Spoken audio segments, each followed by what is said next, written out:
L'examen à corriger, c'est celui-là. Donc, nous avons Smart Food, la compagnie Smart Food. Nous avons le relevé, le grand livre de la banque. Nous avons aussi le relevé de la banque et le grand livre de la banque de l'entreprise. OK? Ça, c'est le grand livre de la banque. OK? Et nous avons le relevé bancaire. Donc, la première chose qu'il faut faire, il faut sélectionner les montants qui existent dans la comptabilité et qui figurent aussi sur le relevé bancaire. D'accord? Donc, on va les faire tout de suite. Ça ne sera pas long. 30 000, ils sont ici. 30 000. Nous avons 55 000. L'emprunt bancaire. Donc, emprunt bancaire, 55 000. Quoi d'autre? Nous avons les 287, le chèque numéro 3 pour la publicité sur TVA Journal, TVA Nouvelle, pardon. Nous avons quoi d'autre? 1945 dépôt viré pour le fournisseur Smart Moisson. D'accord? Smart Moisson.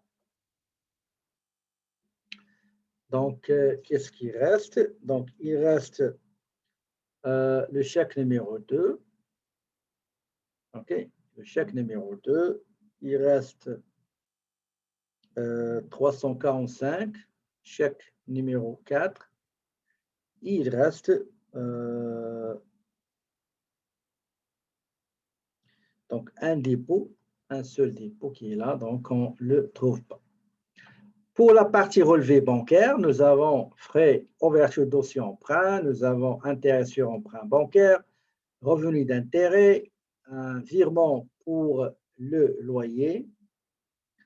Nous avons aussi frais et commissions bancaires. Et attendez, je vais juste chercher la version PDF, ce ne sera pas long. Version PDF, voilà. Et nous avons à la fin, avance sur achat auto, donc chèque numéro 5. D'accord? Donc, qu'est-ce qu'on va faire? On va aller chercher le logiciel. Donc, le logiciel, elle est là. Je vais aller à la comptabilité. D'accord? Je vais cliquer sur conciliation. On va vous demander quel est le compte bancaire à concilier. C'est le premier. Et je vais indiquer quels sont les montants qui figurent sur le relevé bancaire et aussi dans la comptabilité. Donc, on a dit il y a 100 000 et il y a 40 241. D'accord? On va les classer, attendez, par date, c'est mieux. Donc, 100 000, 40 242. J'ai aussi 30 000 virements pour une commande livrable bientôt. J'ai aussi 55 000 l'emprunt bancaire reçu par virement bancaire. Nous avons 287 l'annonce publicitaire. OK, annonce publicitaire. Quoi d'autre? 1945 pour Smart Moisson. Donc, 1, 2, 3, 4, 5, 6. Donc, j'ai 6 montants qui figurent dans la comptabilité et qui figurent aussi sur le relevé bancaire. D'accord? Sur le relevé bancaire. Si vous voulez faire masquer les montants qui figurent sur le relevé bancaire et sur la comptabilité et ne laisser que les montants en suspense, vous allez cliquer ici voire les transactions non conciliées. Et voilà. Donc, j'ai deux chèques. Okay, j'ai deux chèques en circulation et un dépôt en circulation. D'accord? Maintenant, je vais aller voir quels sont les montants qui figurent attendez, on va les voir sur le fichier là. Quels sont les montants qui se trouvent sur le relevé bancaire, mais qui ne sont pas dans la comptabilité. Donc, il y a l'opération du 17 janvier 350 qui est frais ouverture de dossier. D'accord? Frais ouverture de dossier. J'ai l'opération du 24-1, intérêt sur emprunt bancaire. Donc, intérêt sur emprunt bancaire. J'ai revenu des intérêts ici, 25 janvier 1050. J'ai aussi le virement de la paie, de loyer, janvier 3449. J'ai frais commission bancaire 635 et j'ai achat auto, ok, de 10 000, pardon, avance auto à 10 000 $. D'accord? Donc, on va aller retourner vers notre fichier logiciel. Donc, pour enregistrer les opérations qui figurent sur le relevé bancaire, mais qui n'ont pas été comptabilisées, on va aller à la comptabilité inscription. Comptabilité inscription. Donc, la première, frais ouverture dossier emprunt. Frais ouverture dossier emprunt. Bon, donc j'ai dit, on va aller à inscription pour comptabiliser les transactions qui se trouvent sur le relevé bancaire, mais qui ne se trouvent pas dans la comptabilité. Donc, on commence par le premier. Donc, le premier, il date du 17. Attention, le logiciel, il vous donne la date du système. La date du système. On est en février. Il y a des étudiants qui vont oublier cette notion-là qui est très importante. La date. Donc, la date, c'est le 17-01-18. Donc, c'est frais d'ouverture, dossier, emprunt. D'accord? Donc, le numéro de compte sera, je crois, 9002. Attendez. C'est 901, pardon. 901, d'accord? Donc, le montant, c'est 350. Par le crédit de 1001, qui est la banque, de 350. D'accord? Et j'enregistre. Deuxième transaction qui figure sur le relevé bancaire, mais non dans ma comptabilité, et c'est le moment de la comptabiliser. Donc, la prochaine sera intérêt sur emprunt bancaire aussi, le 24 janvier. Donc, 24-01-18.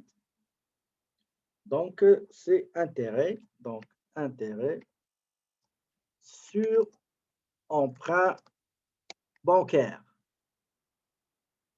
D'accord? Donc, le compte 9001. Le montant, c'est 95,05 par le crédit de compte 1001, la banque 95,05. Et j'enregistre. D'accord? J'enregistre.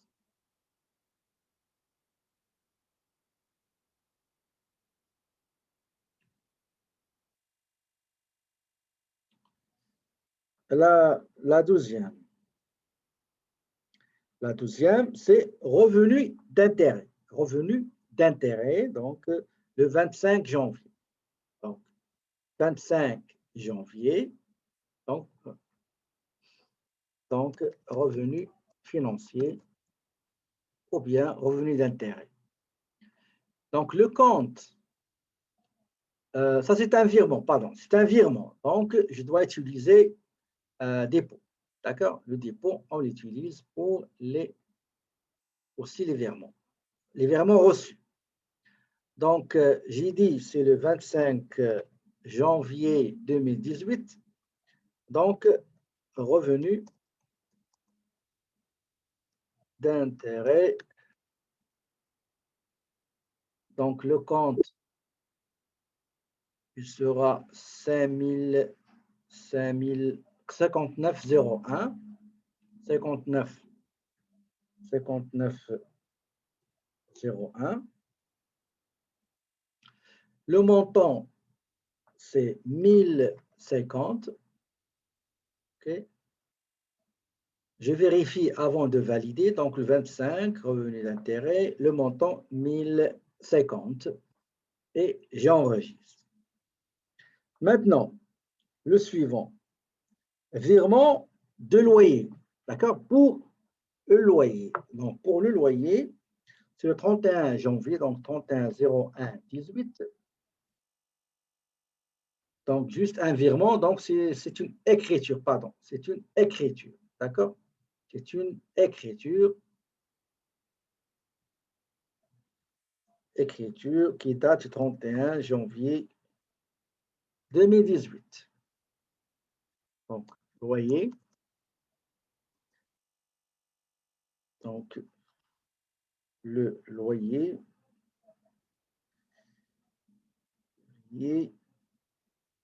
OK. Donc, loyer. Oui. Je peux mettre référence. Donc, référence. Numéro PNCT 09.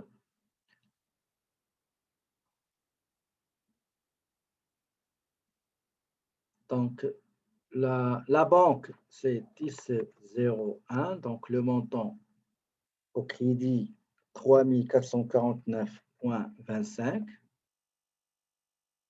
Et j'ai le loyer. D'accord? Le loyer. Voilà, 82,01. Donc, 82,01. 3449,25. Pour les taxes, comme j'ai dit l'autre fois, soit vous appuyez sur la lettre P sur votre clavier ou bien vous cliquez sur texte. On va mettre la lettre P. Et voilà, nous avons l'extraction des TPS et TVQ. Je vérifie avant d'enregistrer, compte bancaire, loyer, etc. Donc, enregistrer. Frais et commissions bancaires. Frais et commissions bancaires, 31 janvier. Donc, frais et commissions bancaires.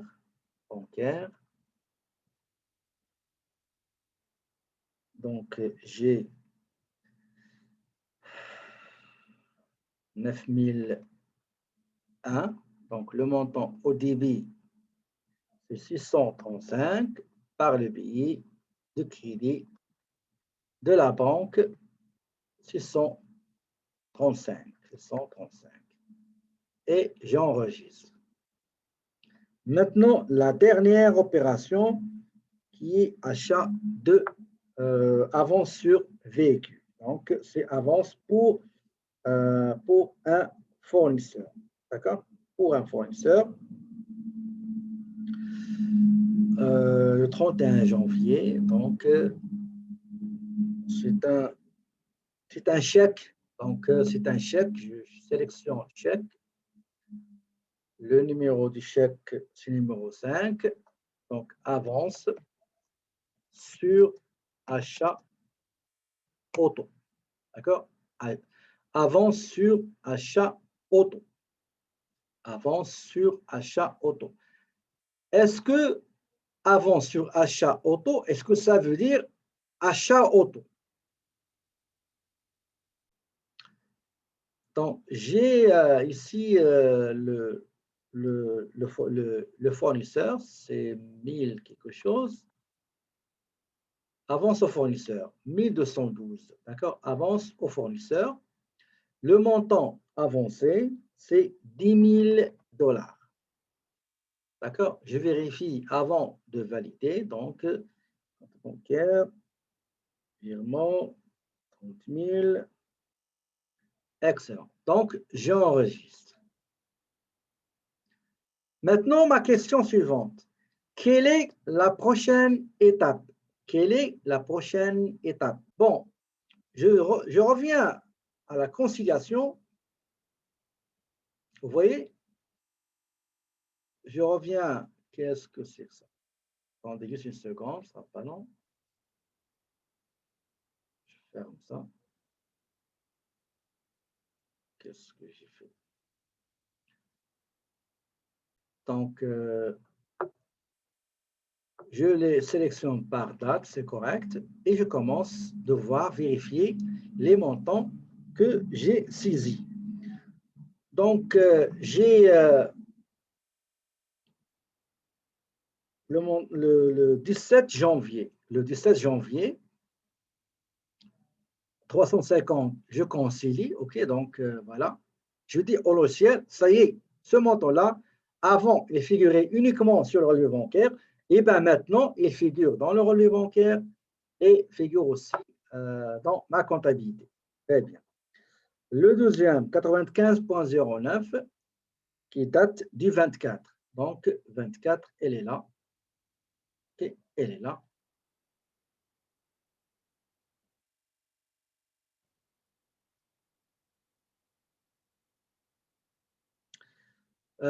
L'autre, 1050. 1050, c'est ce qui date du 25 janvier. 25 janvier, il est là. Quoi d'autre? Le loyer, 31 janvier. Voilà, je sélectionne celui-là. Frais et commissions bancaires, je dois la cocher. Donc, cette case-là, le 31 janvier, est là. Et enfin, l'avance sur achat auto, je sélectionne. D'accord? Donc, pour vérifier, est-ce que tout est beau? Qu'est-ce que je vais faire? Je vais aller masquer les montants conciliés et ne garder que les montants non encore conciliés pour les vérifier, pour les comparer avec ce que j'ai dans ma comptabilité. Dans ma comptabilité, j'ai 2 chèques en circulation, un dépôt en circulation. Allons-y, on va vérifier. Effectivement, j'ai deux chèques en circulation, un chèque numéro 2 pour honoraire de l'architecte qui n'a pas été décaissé. J'ai un chèque pour un fournisseur qui a fait la conception du site Internet qui n'a pas encore été décaissé. Et j'ai un dépôt que j'ai déposé, mais il ne figure pas sur le relevé bancaire. D'accord? Donc, ma question suivante. Quelle est la prochaine étape? Quelle est la prochaine étape? Donc, on va aller regarder ici. Ici, c'est le rapport de la conciliation bancaire. Il va vous demander quel est le solde du relevé bancaire et non pas du grand livre. D'accord? Attention, ça arrive dans tous les examens, 1 ou 2 personnes qui oublient.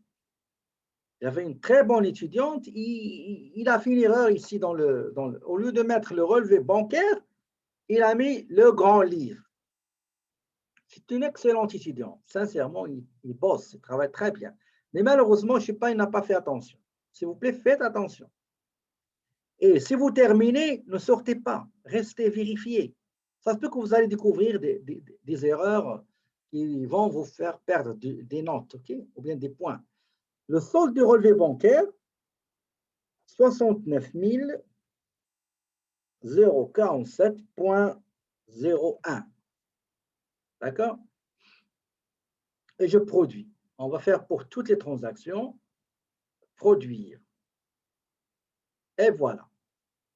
Donc, nous avons notre rapport, le solde régularisé, redressé, réajusté, c'est 90 827,63. Il y a une différence de 0.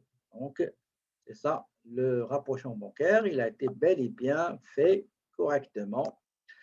Voilà. Est-ce que vous avez des questions, s'il vous plaît?